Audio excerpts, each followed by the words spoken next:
Hi friends, ఆంధ్రప్రదేశ్లో సంచలనం సృష్టించింది ఆ సాయి కృష్ణ కేసులో ఎట్టకేలకు మరి సిఐ నాగరాజు గారిని అరెస్ట్ చేసిన తర్వాత సిట్ అయితే కోర్టుకు రిమాండ్ రిపోర్ట్ని అయితే మరి సమర్పించింది. ఈ రిమాండ్ రిపోర్ట్లో సంచలన విషయాలు అయితే వెల్లడించింది. ఏదైతే సాయి కృష్ణది ఒక మరి లాకప్ డెత్ అని, ఖచ్చితంగా స్టేషన్లోనే చంపి మరి అతని శవాన్ని మాయం చేశారని, ఏదైతే కోర్టు న్యాయమూర్తి గారు మరి చంపినందుకు ఆధారాలు, మరి శవాన్ని మాయం చేసినందుకు ఏదైనా ఆధారాలు ఉన్నాయా అంటే ఖచ్చితమైన ఆధారాలు ఉన్నాయని, దీనికి మరిన్ని ఆధారాల కోసం మరి సిఐ నాగరాజును మరి రిమాండ్ తీసుకోవాల్సిన అవసరం ఉందని, కస్టడీలోకి తీసుకొని మరి విచారిస్తే కానీ మరిన్ని వివరాలు తెలుస్తాయని, అలాగే కాకుండా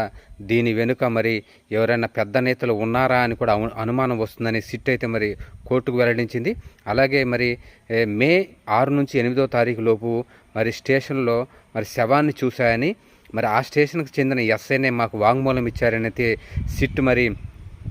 రిమాండ్ రిపోర్ట్లు అయితే ప్రకటించింది. మొత్తానికి మరి 6 నుంచి 8వ తారీఖు మధ్యలో మరి సాయి కృష్ణ చనిపోయినప్పుడు మరి కోర్టుకు కూడా సాయి కృష్ణ కోసం 10 మిస్సింగ్ బృందాలను ఏర్పాటు చేశామని, ఇది మిస్సింగ్ కేసుగా నమోదు చేశామని కోర్టును కూడా తప్పుదోవ పట్టించారని సిట్ సంచలన విషయాలు కోర్టుకు వెల్లడించింది.